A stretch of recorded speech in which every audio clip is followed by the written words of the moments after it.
E hoje a gente tem SSD do PlayStation 5, memória do Xbox Series X, a gente tem aí uma observação sobre a postura de canais, incluindo o nosso, vamos responder também. A gente tem questão de retrocompatibilidade, gráficos, enfim. Senta aí que vai começar o Responde Aí, God.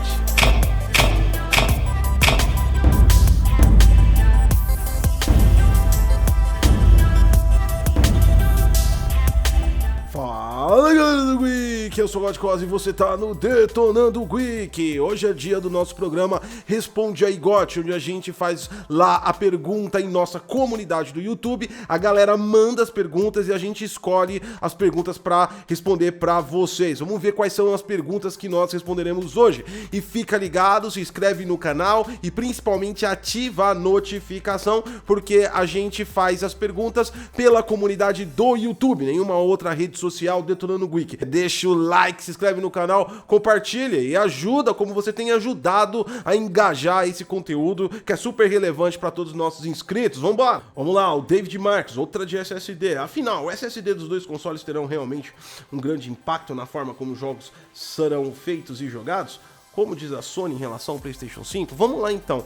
Essa é uma questão que a gente deve verificar e deve realmente trazer à nossa vida, talvez aí em 2022. Eu não acredito que em 2021 nenhuma publisher vai logo de cara, a não ser as próprias publishers de estúdios exclusivos Sony e Microsoft, que queiram e vão fazer isso para mostrar a capacidade de seus equipamentos. Mas os jogos multiplataformas não deverão seguir essa tendência. Por que eu digo isso? Existem muitas diversificação nos multiplataformas em relação a hardware do lado de PC e também nós temos aí uma fusão de geração da geração atual com a nova geração e temos um tempo aí para que se conquiste a base da nova geração até que as publishers abandonem a atual geração. E quando a gente está falando de experiências que o SSD pode nos trazer, a gente está falando em modificar muitas estruturas de core, do kernel do próprio jogo, ou seja, modificar o core do jogo e a arquitetura dele para trabalhar com aquele SSD. Se a gente, por exemplo,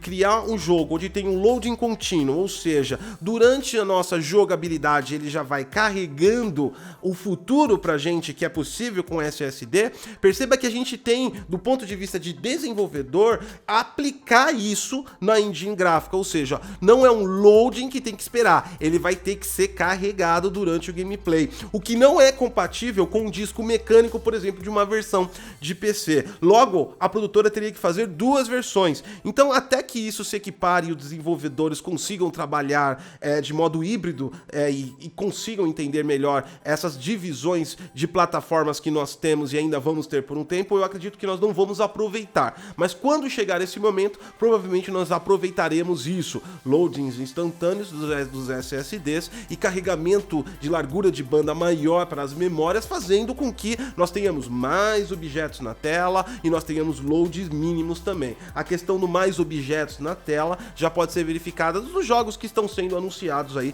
para a próxima geração. Você pode ver que tem muito objeto, tem muita malha 3D na tela e é um ponto já superior ao que nós temos atualmente. Isso deve ser um ganho absoluto para jogos de mundo aberto que devem trazer aí mais eventos aleatórios e até mesmo evitar loads, principalmente em transições de mapas para um lado para o outro.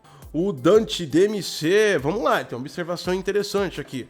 Quando comparamos os jogos do início da geração para o final da geração, observamos uma evolução incrível pelo fato dos desenvolvedores conhecerem melhor o hardware com o tempo. Não é precipitada os canais, inclusive o seu, querer jogos incríveis em uma geração que ainda nem começou? Vamos lá então, eu não posso falar pelos outros canais, eu posso falar pelo nosso, do Prisma de Tecnologia, que é o que a gente aponta nos jogos. Só fazendo uma pequena correção, nós não estamos querendo jogos incríveis, ele deve ter baseado esse questionamento, e correto, a partir de um post que eu fiz no Twitter e também no nosso Problematizando, que nós falamos em relação que os jogos aparentemente não estão tão focados em algo bem diferente do que nós temos hoje, né? O que nós queremos dizer ali, e nós entendemos que existe uma curva de aprendizado para que se estabeleça total conhecimento, e não só o conhecimento dos desenvolvedores, é sobre um prisma também de especialização das engines gráficas que estão em processo de mutação. Não é apenas a Unreal Engine 5 que vai nascer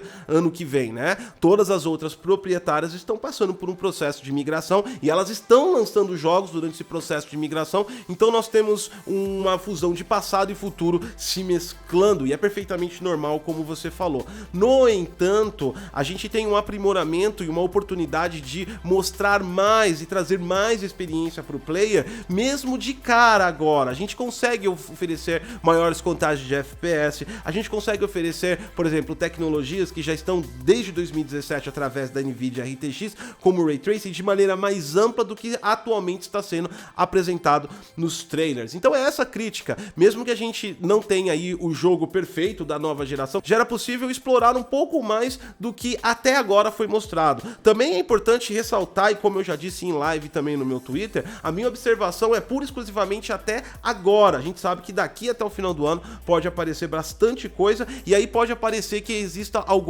um potencial maior, né? Temos vários lançamentos aí para serem revelados e trailers maiores. No entanto, o que foi mostrado até agora foi realmente só o uso da nova geração para explorar resolução e talvez atingir FPS, e nem todos os jogos estão conseguindo isso. A gente tem mais malhas de objetos que foram colocados em ambientes, mas necessariamente a gente não está vendo uma percepção tão grande quanto deveria ser, pelo menos no quesito inicial, principalmente das grandes obras, levando em consideração que a gente não deve esperar isso de desenvolvedores pequenos e indies, mas é importante que se veja com atenção esse tipo de coisa, porque estão fazendo uma quantidade enorme de jogos, como nós vimos, mas que talvez não equiparem a expectativa e a capacidade do hardware. Mesmo que não forem em sua plenitude, já seria possível utilizar tecnologias que não são tão novas, como eu já disse, Ray Tracing, de forma para embelezar mais e trazer aquele critério de vantagem para quem adquirir esses novos consoles. É sobre esse prisma que a gente está trabalhando, e aí é sobre esse prisma que a gente tem apontado a crítica em relação aos desenvolvimentos, que não se refere, como eu já disse, a todos os jogos, mas uma grande maioria que tem apresentado, que não tem movido muito a galera em despertar de interesse para a aquisição da nova geração. O Marcos Pavan, Gobo, como vai funcionar o sistema de retrocompatibilidade do PlayStation 5? E se vai ser parecido com o do Xbox? Bom, o sistema de retrocompatibilidade do PlayStation 5, que na verdade é compatibilidade, desde que eles trabalhem com a mesma arquitetura, ou seja, não existe uma necessidade de interpolaridade de software entre o 5 e o 4, há apenas um ajuste em relação aos cores de diferenciação de threads que não existem, por exemplo, no Jaguar de 8 núcleos do PlayStation 4, PlayStation 4 Pro. Então existe um ajuste para fazer, mas não necessariamente uma retrocompatibilidade, por exemplo, como a Microsoft fez o 360 para o Xbox One. Aquilo utiliza um sistema de virtualização onde uma camada de Hyper-V faz com que os jogos do 360 entendam que estão trabalhando sobre uma arquitetura IBM Power dentro de uma arquitetura x86. Dessa geração para a nova geração, a coisa é um pouco mais simples, e é por isso que é muito mais vantajoso para os players também, porque a entrega do Xbox, apesar que agora tem números bem grandes 360, foi aos poucos, e é capaz agora, com a compatibilidade de arquiteturas que nós temos, a entrega instantânea de quase todos ou todos os títulos, dependendo aí, alguns não devem entrar, talvez por questões até comerciais de licenciamento com publishers e plataformas. Enfim, dito isso, a retrocompatibilidade vai ser muito parecida dos dois dessa geração para a próxima. No caso do Xbox One, vai também trazer a do 360 na sua camada de Hyper-V, como já acontece hoje no Xbox One, e o PlayStation 5 deve ter aí uma interface para trabalhar com essa retrocompatibilidade. A gente não sabe como em dashboard, provavelmente talvez ele abra o jogo nativamente, como se fosse um jogo normal também, porque os sistemas de arquivos são os mesmos, as arquiteturas de processamento e GPU são as mesmas, só mudou os componentes, e eles têm que tratar a questão do SMT, ou seja, do multithreading, para não estar prejudicando os jogos da atual geração que não tem sistema multithreading no processador, então eles precisam fazer ajustes para conseguir desempenhar eles com qualidade. Mas, cara, deve ser uma retrocompatibilidade tranquila, normal, talvez um joguinho ou outro apresente um problema, mas eu acredito que, de cara, todos os títulos que você tem aí já vão estar disponíveis no PlayStation 5 para você reutilizar na nova versão do console. O ancião sonegado. Por que essa geração só pensa em gráficos? Pois a gameplay é muito mais importante em um jogo, pois jogamos pouco, tem muita CG, então é por isso que os jogos ficam pesados, 40, 100 gigas, como é o esqueleto do jogo, pode elucidar isso? Vamos lá então, o ancião. Cara, é o seguinte, lendo engano a gente entender que existe o próprio esqueleto e que tudo aquilo é uma armadura por cima do esqueleto. Quando você faz uma implementação de um level design numa engine gráfica, o esqueleto já é um modelo 3D, ele não é só...